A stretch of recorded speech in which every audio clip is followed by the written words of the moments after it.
cover if you need. Okay. Are we recording? Are we good? Okay, Oh, okay. Here we go.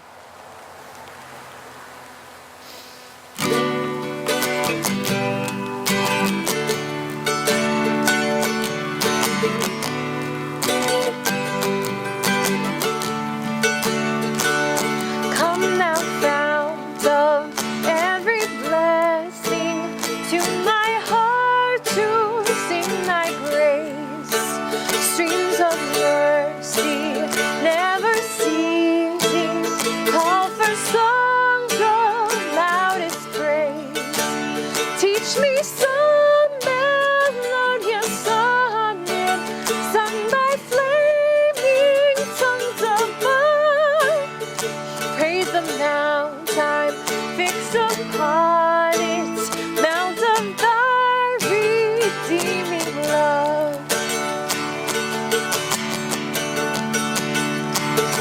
Here I raise my Ebenezer, hither by thy help I come, and I hope by thy good pleasure safely to arrive at home. Jesus sought me when a stranger, wandering from the fold of God. He to rescue me from danger interposed his precious blood. Oh, to grace, how great a debtor daily I'm constrained to be. Let thy goodness, like a fetter, bind my wandering heart to thee. Prone to wander, Lord, I feel it. Prone to leave the God I love. Here's my heart, Lord, take and seal it for thy courts above. Prone to wander, Lord, I feel it. Prone to leave the God I love. Here's my heart, Lord, take and seal it for thy courts above.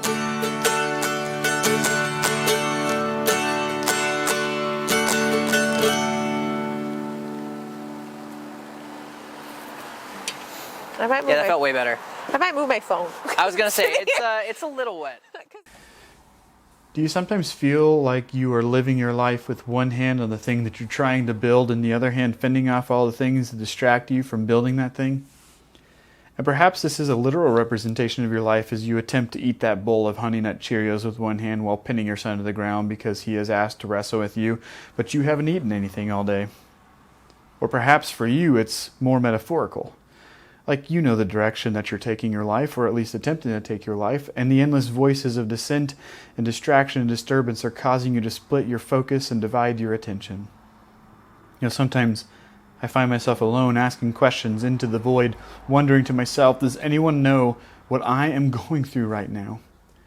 I'm trying my hardest. I'm exerting everything I have to not only survive, but to build something meaningful for myself, for my family, and the people around me.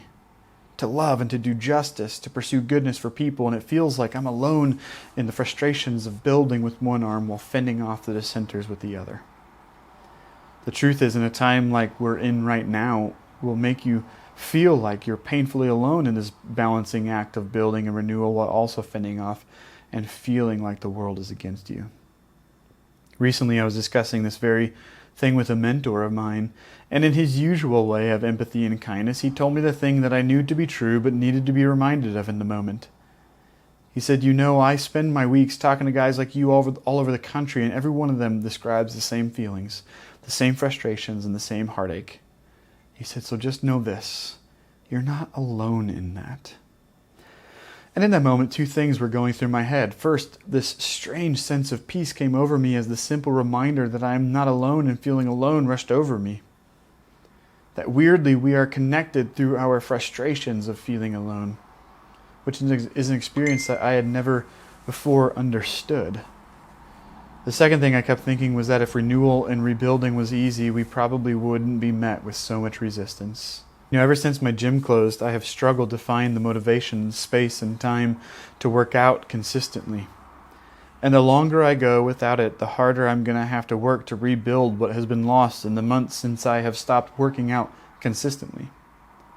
And one of the things I know to be true is that as I get back in and try to get fit again, I'm going to have to put my body through the resistance necessary for muscle and endurance, for stamina to be rebuilt. See, if I want renewal for my fitness, to rebuild muscle, there will be resistance along the way, but resistance is what builds muscle. It develops resilience and brings clarity to what I'm trying to achieve as it forces me to focus in, to create intentionality, and to commit to what I'm doing. So, 2 weeks ago we looked at the story of Ezra and the returning of God's people to Jerusalem and the rebuilding of the temple. And in that return and rebuilding, people held an expectation of God, of who He was.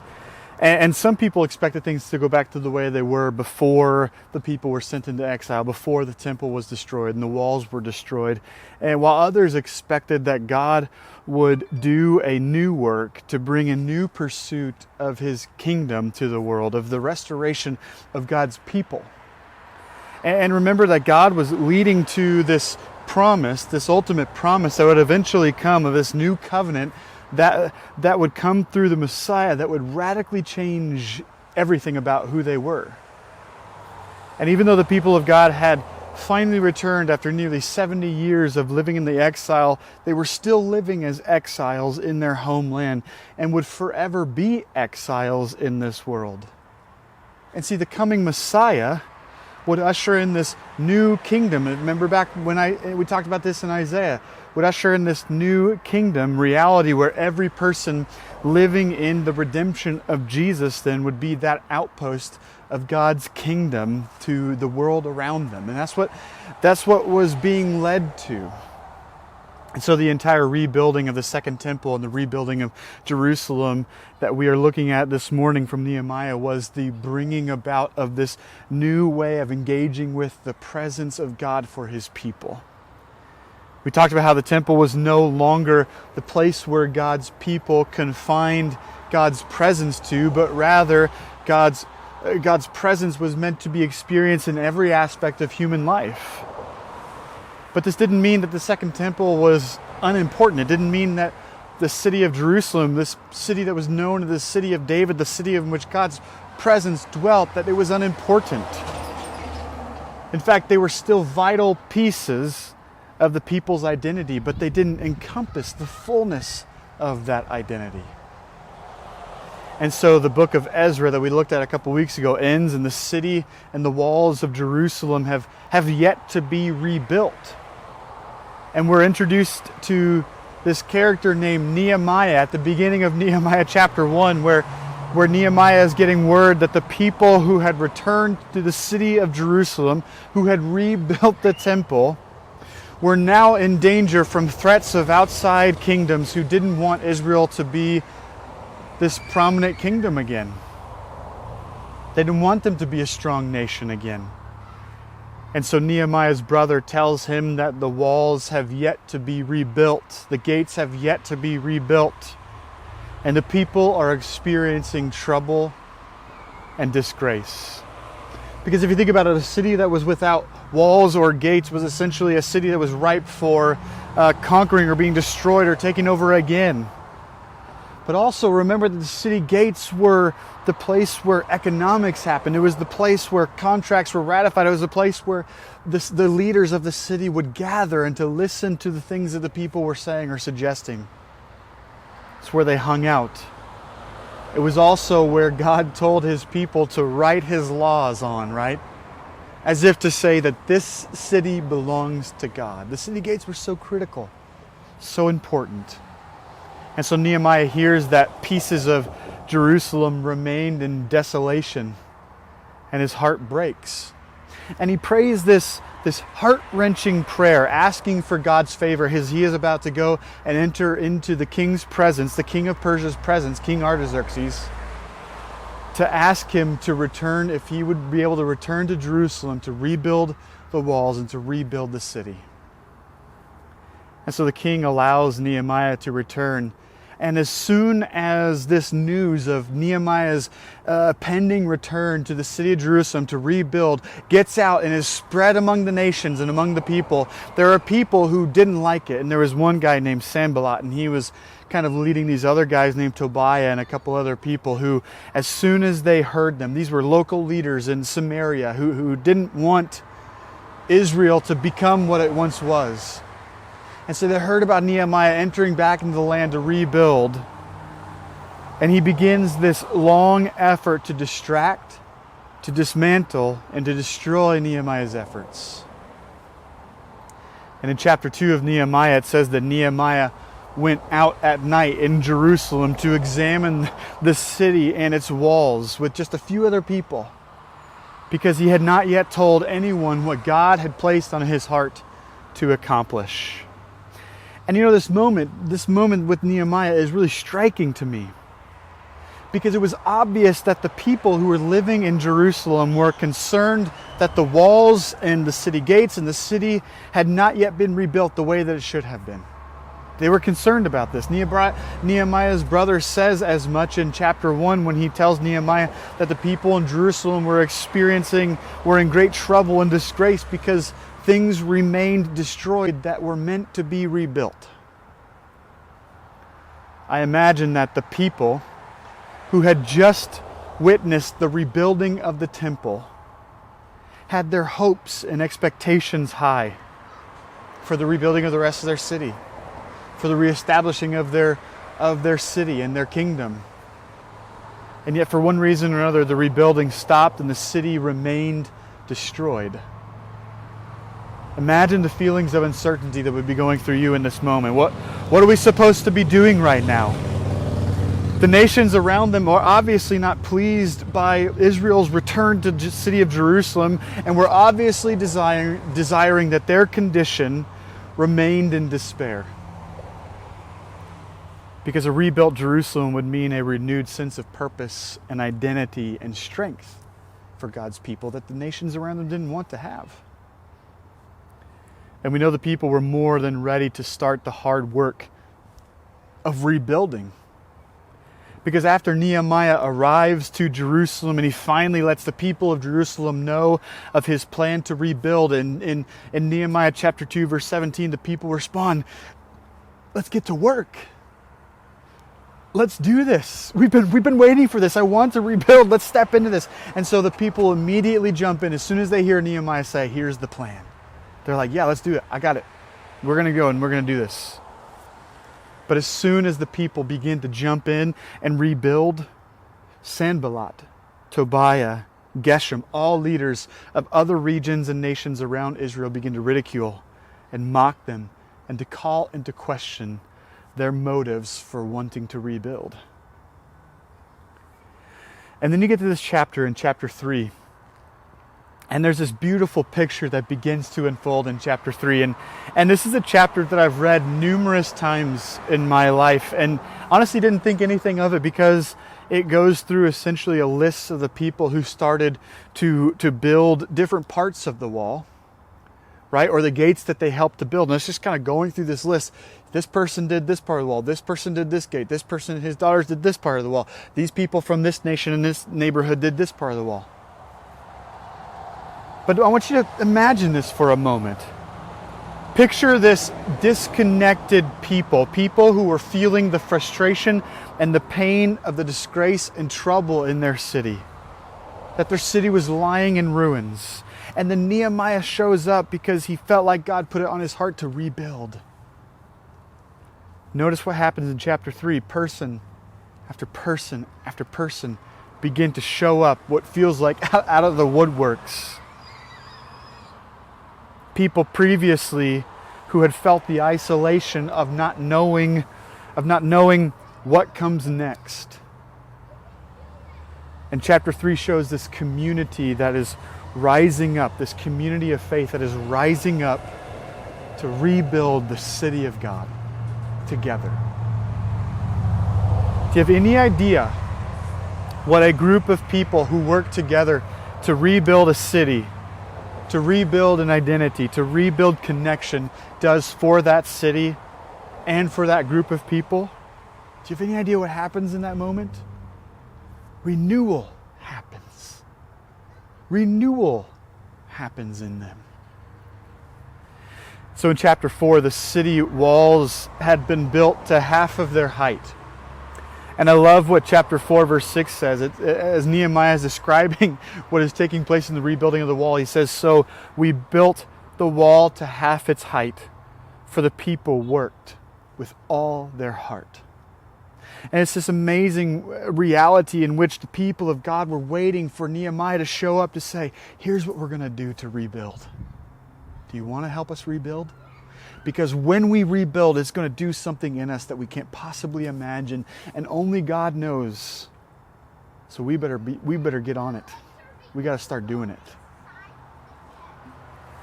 And then in chapter 4, verses 16 through 18, it says, there's this weird little scene after they decide that they're going to start rebuilding, where Sanballat and the others, they start to get really, really upset. At first, they're just trying to ridicule and mock the people for trying to rebuild the city and the city walls. But now they're actively trying to kill anybody who gets onto the walls to rebuild what has been destroyed. And then so in chapter 4, verse 16, it says, "From that day on, half of my men did the work, while the other half were equipped with spears, shields, bows, and armor. The officers posted themselves behind all the people of Judah who were building the wall. Those who carried materials," and this is the part I want you to hear, "those who carried the materials did their work with one hand and had a weapon and held a weapon in the other, and each of the builders wore his sword at his side as he worked." See, over and over and over, the rebuilding of the city of Jerusalem and its walls and its gates was met with resistance, and yet the people remained resilient. They didn't allow the ridicule or the mockery or the very act of trying to stop them from rebuilding to allow them to stop doing what they knew God had called them to do. And it developed a sense of resilience in them. And then in chapter 6, verse 15 says that the walls were rebuilt in 52 days. 52 days the walls of Jerusalem were rebuilt, says Nehemiah chapter 6. This Herculean effort of epic proportions done in a time frame that it would take most of us to simply plan to rebuild, much less implement and finish that plan. And I've been thinking on this for the last 2 weeks, wondering how on earth people could accomplish such a task in the short amount of time with the resistance and the ridicule that they were experiencing at every turn. I mean, I feel so paralyzed at times to do what I'm supposed to do with one hand on the work and the other feeling like I'm fighting for my life at times. How did they do what they were doing? How did they do that? We've said it over and over at Missio, that God's work of building His kingdom, that building a great city for all people, the work of grace and redemption, the work of justice and mercy and love and connection, the work is God's. It's His to do. But God is constantly and consistently inviting His people to do it with Him, to do it alongside Him. And even sometimes He is going to wait on His people to step up and start the work, and He's going to step in and begin to bless those things because He longs for His people to step in and do it with Him. He longs for His people to do the work. And see, what I believe God was trying to help His people understand was that the work of God to rebuild begins with a renewal in us as the people of God. Between us, we've got to renew that sense that we are the people of God, working intentionally and diligently in harmony with one another to achieve the things of God. And then what happens when we catch the vision of rebuilding, of working together to achieve the things of God? Well, what happens is that renewal happens between us as His people, and then that sparks a renewal between us as His people and Him as our God. Renewal begins to happen as the people of God remember that we are the people of God come to work for the things of God.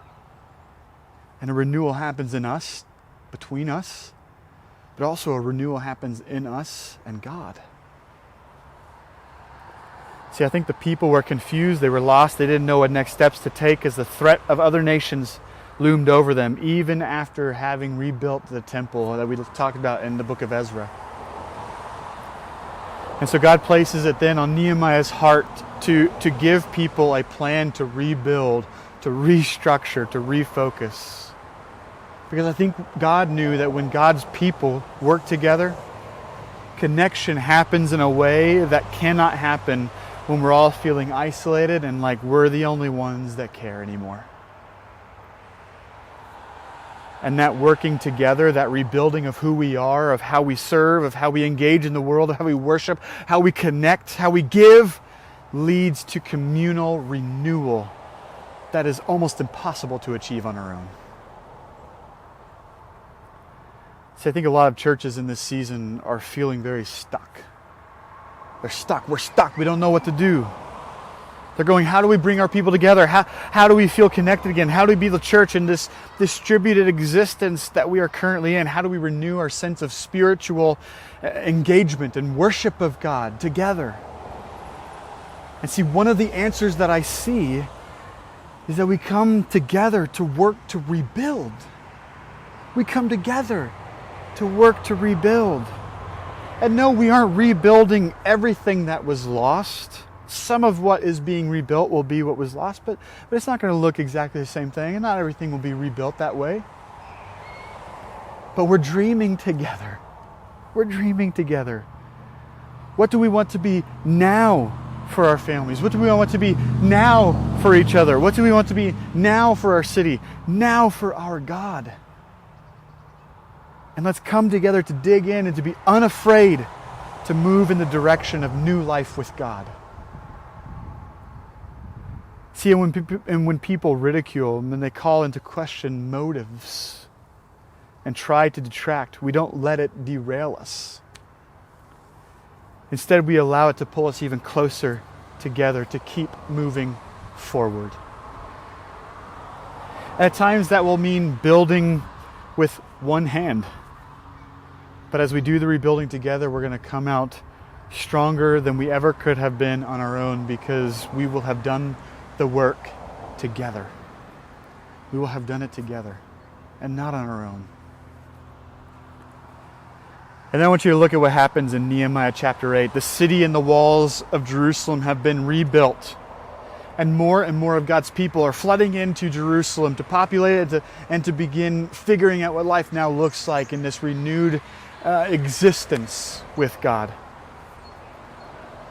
And then in chapter 8 of Nehemiah, all of the people of Jerusalem are gathering together in this public square, and Ezra, the priest that we knew of from last couple weeks in the book of Ezra, comes out with the scroll of God. He comes out with the words of God, the law of God. And see, I assume that the law of God hadn't been read publicly like this in maybe several decades, as the people were experiencing exile, and then even when they returned, they experienced hardship after the temple was rebuilt.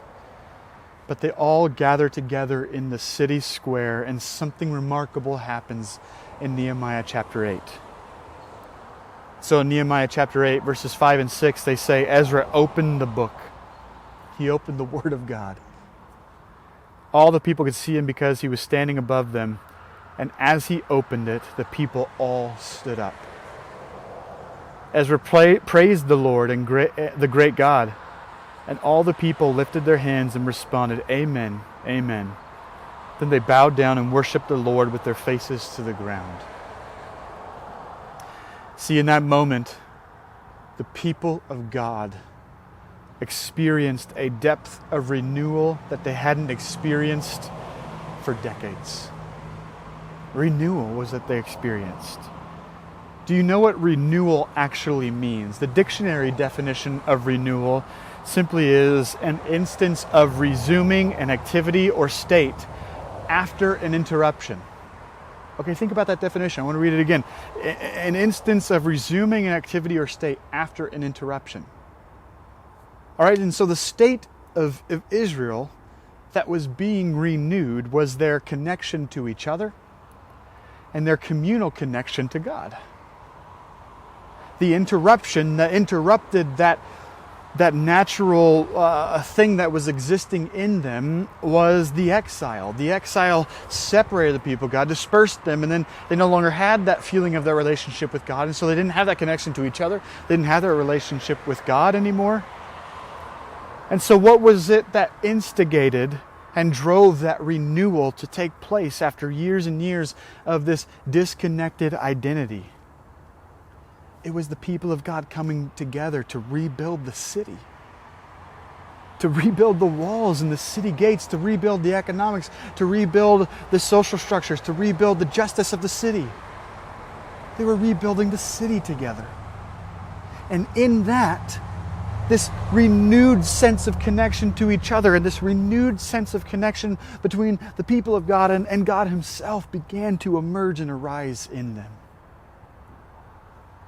See, I believe a renewal is taking place in us as Missio, but not just us in Missio, but in the church in general, or at least there is a renewal that is trying to take place.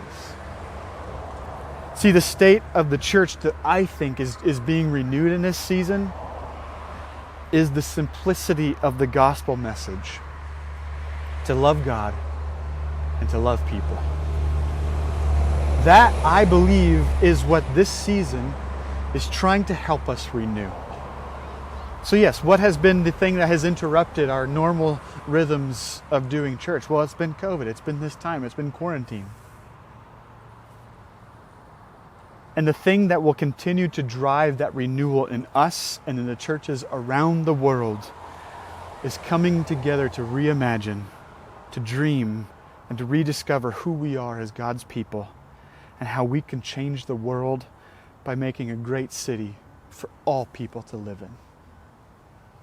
I think when we come together to rebuild our city, to rebuild connection, to rebuild justice for people, a renewal of connection happens between us, and a renewal and connection between us and God begins to take place and will emerge. You know, over the next 3 weeks, we're going to have these regular times of teaching on Sunday like we have been having, but we're actually going to be taking a break from our year-long series, The Story of All Stories.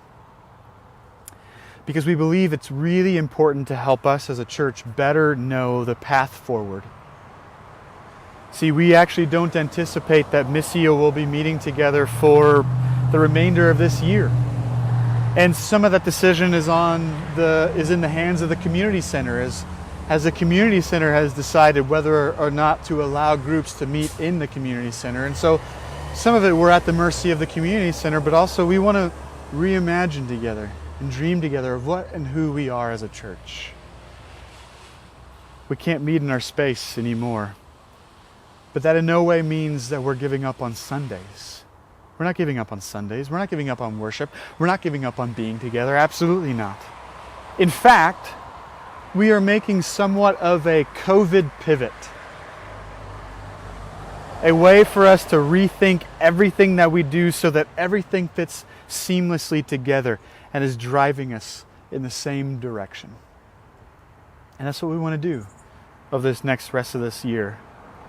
And so over the next 3 weeks, I'm going to walk us through what that's going to look like for the rest of 2020. From these times, our Sunday worship and teaching times, to helping redefine what worship is and how we worship individually and corporately as a church. We will discuss how our Missio communities are going to look this year, what they will home in on, and how we will seek to keep you connected and living out the gospel together through your Missio communities. We're going to discuss how we are going to streamline the way that we engage in our city to serve and to extend grace in our city.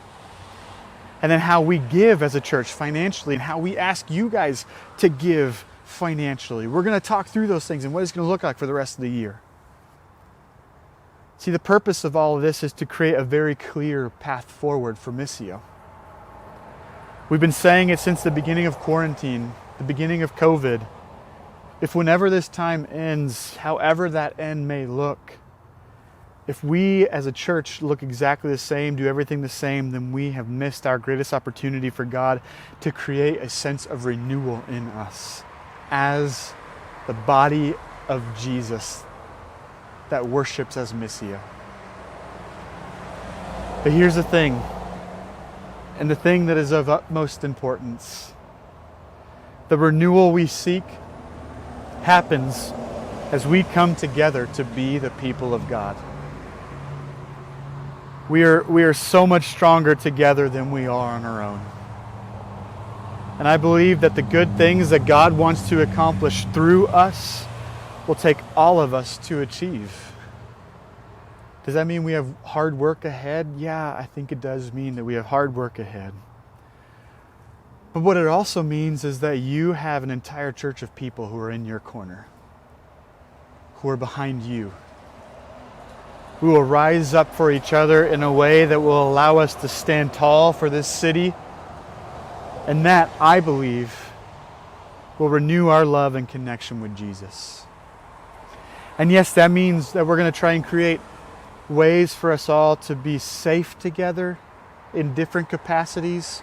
We're going to provide opportunities for people when we don't feel comfortable to be together to still zoom in and still connect and be relationally together. We're going to look at all of those things, and we're going to figure out together what it means to be Missio Church in a world that is so different than what we stepped into 2 years ago when we launched. You know, Ezra, the story of Ezra and Nehemiah were all about expectation and renewal. First, we expect God to show up as He always has. And then to do the unimaginable in us and through us for the sake of the world around us. Because that is God's story. That's what He has always done. And so we expect Him to do that now in this weird season that we are unsure of what looks like ahead. And as we step into the gaps to rebuild in new ways, renewal in us as the people of God will happen. I believe it will happen. And renewal in us as Missio, between us as Missio and God, will also happen. We have an exciting adventure ahead of us. It's not something to be worried about or to fear. It's something to be excited about, because now we get to think together. We get to dream together. We get to imagine what is it that God is going to do in 2021. Maybe still in the midst of a pandemic and maybe past it. I don't know, but I believe in what God is going to do through Missio Church in this city. And I'm glad that you are on the journey with us. I love you guys so much. And I am so honored to be on this journey with you.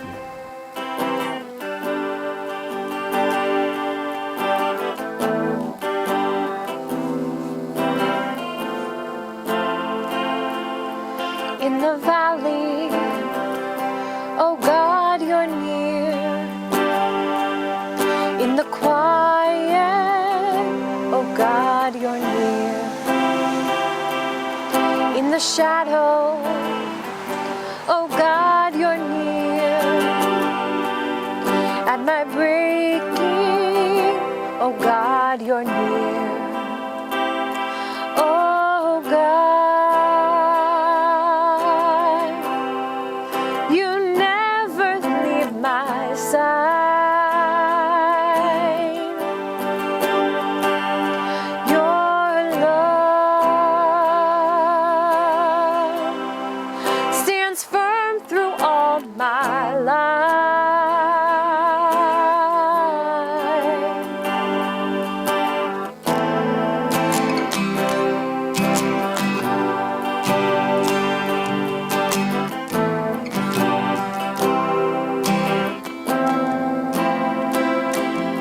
In my searching, oh God, you're near. In my wandering, oh God, you're near. When I feel alone, oh God, you're near.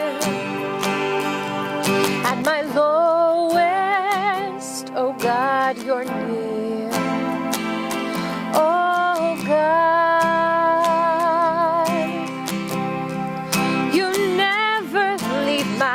side. Your love stands firm through all my life. Height nor depth nor anything else could pull us apart. We are joined as one by your blood. Hope will rise as we become more than conquerors through the one who loved the world.